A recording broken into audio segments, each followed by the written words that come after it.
campaigning effort since, I think about 1996, 95, back in those days, and so many of others of you have done the same thing. You know, and over the years, much has changed as far as the district is concerned.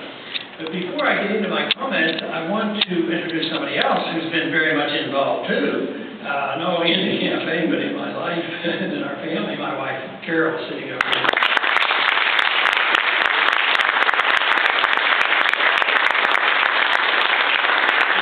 Ever seen the Ron Paul cookbook? I have one. It shouldn't be called the Ron Paul cookbook. It should be called Carol. You know, we were having a very tough race in 1996, and because of my position on civil liberty and allowing you as individuals to make up your mind on how you want to run your own life rather than the government, they wanted to paint me as somebody endorsing all those things that you might do if you had your freedoms. And that's the big thing about freedom. Having your freedom to do what you want doesn't mean I endorse what you do. We don't endorse people's religion because you're allowed to. But anyway, they turned that around and said, oh, Ron Paul would give drugs to little kids and all these horrible things. And she said, well, I have to. She, of course, claimed she didn't know anything about politics, but she says you have to counteract that a little bit. You know, they make it sound like you're a bad guy. You know. So we did use the doctor argument that why would I want to harm kids or my grandchildren or children, but she said, why don't we put out a cookbook, and it was her idea to do a cookbook and put some non-controversial things in, like family, you know, and recipes and things like that. But I told her that was a bad idea, it wouldn't work, and I said people don't want to hear about our family, they want to hear about the Federal Reserve system. and then, of course, she put it out, but later on I had to admit it was probably the best political thing we ever did, because in a way, that's what's involved in politics, is not only a message is important for people who invest their time and their money and energy and get involved, and they have to believe in something. But a lot of people never believe in a whole lot, you know, and you look at the campaigns that go on, it's very superficial, and just look at the ads on TV. I mean, is there anything of substance, or is it all just demagoguing and painting the other side a certain way, and who can spin it a certain way, and it goes on and on. So that you do have to deal with the general population as well as people who believe in something. And my assumption over the many years has been ideas do have consequences. That's the only thing I'm interested in. I'm interested in changing ideas in order to change the country. But it doesn't mean that you ignore having an appeal to a majority. And if your goal is to have an appeal to a majority and just win the election without believing in something, a lot of people get away with that. But if you believe in something, you still have to make those views acceptable to the people. Von Mises, the great Austrian economist, stated it this way. He says, there are individuals who know and understand theoretical aspects of economics and all. He says, but there's always individuals, and that may include many people in this room, taking ideas and making them palatable to your fellow man. So whether it's to you yourself or to your family and friends and neighbors and different other groups, for us to win, the people in general have to accept these views. They have to really believe that it's in their best interest. Over the last 100 years, I would say that we have not had a really true two-party system. They endorse the same thing. They endorse the same foreign policy, the same Federal Reserve System, the same principles on welfare, and the country has been wealthy and prosperous, and we have this privilege of issuing the reserve currency of the world. We can inflate our currency, and why wouldn't people respond? I mean, it's human nature. Say, oh, you know, I think all of us subconsciously, even I at times, even though I've never put a nickel into it, you know, when they announce somebody won $30 million in the lottery, everybody sort of wishes they win the lottery. And I think that's what goes on in politics. Everybody wants to participate. Oh, there's a government grant. I don't believe in that, but I might as well apply. You know, I might as well do this and this. Always looking to win. And the individuals who like to get political power over these many years have been successful, mainly because we were very wealthy.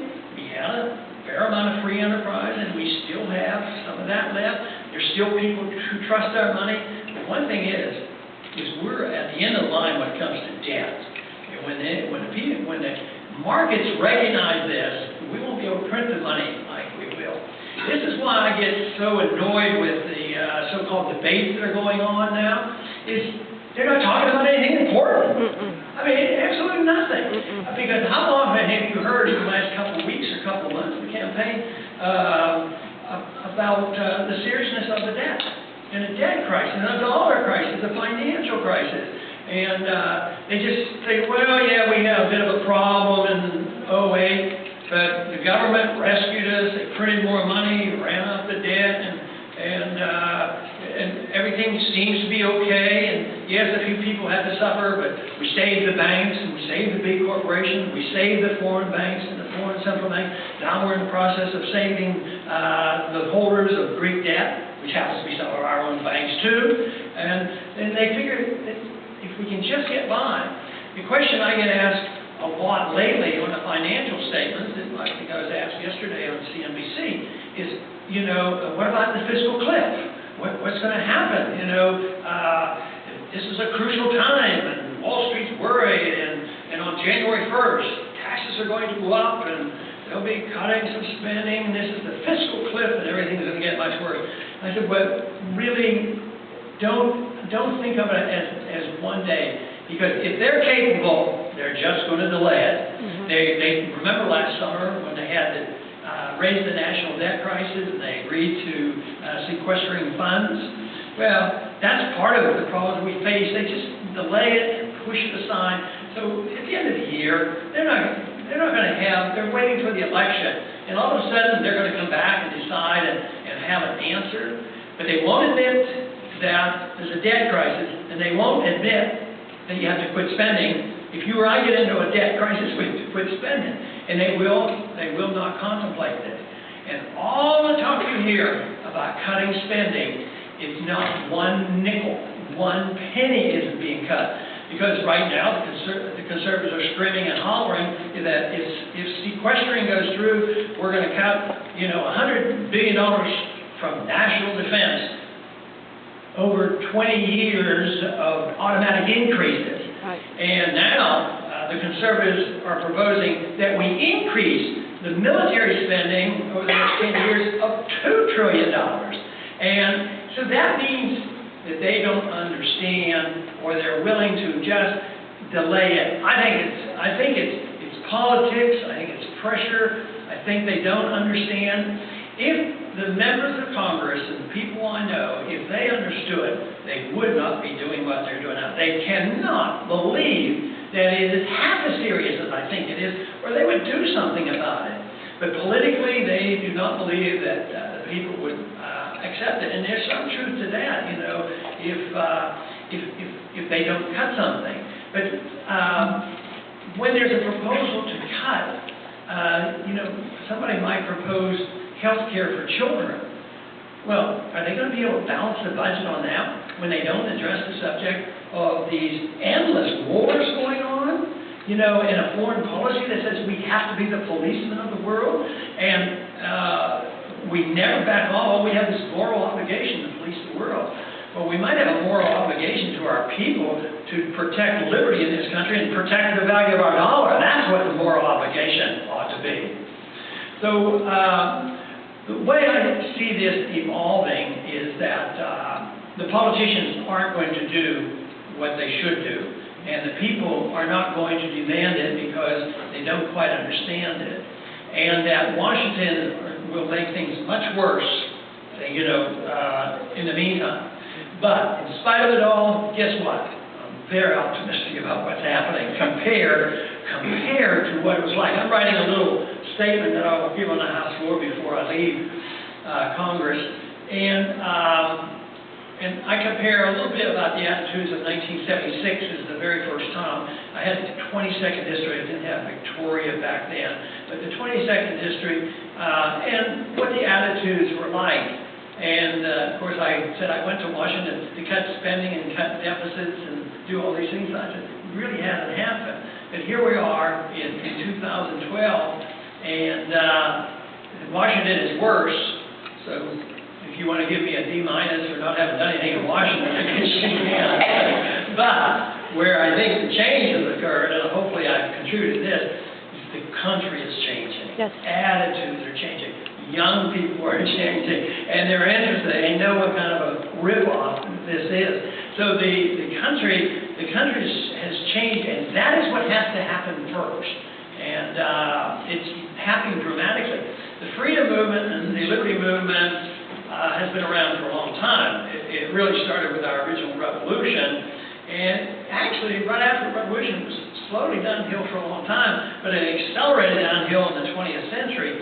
In the last 50 years, there has been the remnant of individuals who knew what freedom was all about, the morality of what freedom means, the right to your life and your liberty.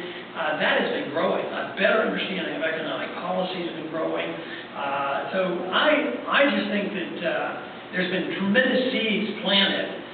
Now, nobody can predict the future and know how this will work out. But when the more people who support the views of liberty, the better. So that's why you have an obligation, not only for yourself and your family and friends, is to get more people to join us. Because I don't, and I hope I'm wrong on this, and maybe you'll disagree, that, oh no, next year we're going to get 50 constitutionalists in Congress, and the next year 150, we're going to get a majority, and we'll start voting common sense. I don't think it's going to happen. I don't think we have enough time. But when there's a dollar crisis, a currency crisis, and a political crisis, which I anticipate will be worse than we've had, and it might even be worse than what you're seeing in the streets of Greece, because there will be a lot of demand. So the more people who know and understand what we're talking about are going to be capable of rebuilding it. This is why I see this remnant that has been around for so many years, holding things together and teaching and planting seeds, is now being joined by this new generation of individuals who are saying, yeah, we want something better than somebody promising that we're going to have a free lunch forever. Young people coming out of college now, they can get a good education, and sometimes they get a lousy education, and sometimes, but maybe all the time, they end up with a lot of debt. And right now, there's not tremendous opportunities for jobs if you look at it throughout the country. There may be a few places that are more fortunate than others, and I think we're lucky because in this area, even in the Bradford area, things aren't that bad. But I think most people know that this is, when a crisis hit, a dollar crisis hit, it affects everybody. And this is what the goal ought to be, is spreading a message and understanding the message. So often young people come and ask me, oh, what can I do to be a congressman? I said, don't even say that's your goal. Because if that is the goal, then too often young people do set it as a goal, and guess what? They do what they think is necessary to become a congressman. But what you want to do is become educated enough to know what you really believe is right, and what freedom means, and what the Constitution means, and what sound money is all about, and why you can't, nobody has the right to call you unpatriotic because you don't want to go into a war that is undeclared and unconstitutional. Then they paint it on us and say that we don't support the troops and we're unpatriotic. Well, we need to understand that. And this is what I think is happening. Young people, to the tune of hundreds of thousands now, are joining this freedom movement. At the same time, there has been a remnant. There's always a remnant in society. And of course, the remnant of the Bible talks about a spiritual remnant. But in many ways, they're very similar. People who cling to the truth and speak the truth and aren't tempted to go along to get along. You take a person like Mises, who was a great economist, arrived here in this country at the end of World War, in the early 40s. He was Jewish and he was run out of Europe, but he was shunned. He couldn't get a job, but he always spoke the truth. And he wrote his books and textbooks on that. So he stuck to it. So he had allowed information to be available to us. So now I think this is coming together. The dramatic change that I noticed in these last several years, because when I first ran for Congress in the early 70s, I became very concerned because the predictions of the Austrian free market economists said, as early as 1945, Henry Hazlitt, who was a financial writer and a good economist, said this Bretton Woods, this pseudo gold standard, won't work. And of course, in 1971, it failed. And this confirmed that they were on the right track and the right understanding. But now we're at a point now where we just can't promise people more stuff. Oh, we'll spend more money. Well, there's a limit to the debt. Can we keep printing more money? No. This past week I saw, I think yesterday, the producer price index was going up over a 12% raise. Export prices up over 12% at an annualized rate. Import prices up over 12% on an annualized rate, which means the price inflation is coming and the money is just sitting in the banks. So we're going to see a more sharply depreciating currency. And that will then force us into doing something different. And that's why the attitude has changed. When the crisis hit in 2008, all of a sudden there was a lot more credibility to this message that I have been talking about the financial bubble, the housing bubble, and the uselessness and the senselessness of all the wars that we've been fighting. And now, every single day, more people are waking up. So in that sense, I think that if we do our job, we continue to spread this message, there's reasons for us to work this out. But when I first got involved, it was mainly to talk about issues without the plan to go to Congress or anything like that. So sometimes events, work their way out. I actually haven't been there. I was there for 4 terms. I said, what am I doing here? I don't want to give up medicine. So I went back to medicine for 12 years. There was something there gnawing away. I said, the problems are going to get worse, even worse than they've been. So, I went back to Congress. But during those years, I was in the 22nd District, and that was up closer to Houston. Then the 14th originally went from here all the way out to Blanco, Texas. And then it kept shrinking. And, of course, the 14th District won't even come into Victoria anymore. So those are political things. But more important is the philosophy. And the founders knew this. The founders were steeped in biblical history as well as economic history and determination to overthrow tyranny. And that is what's building now. Of course, my goal is to avoid the violence. I don't like violence. I think that's why I deliver babies. That's not a very violent thing to deal with. And one reason why one thing that I remember trying to make my decision on what to do in life, I haven't remembered World War II and the Korean War and all that stuff.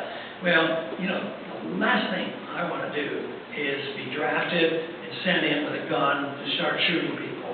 And I figured, well, I'll probably be drafted, but I don't want to do that, so at least if I'm a doctor, I can do something differently.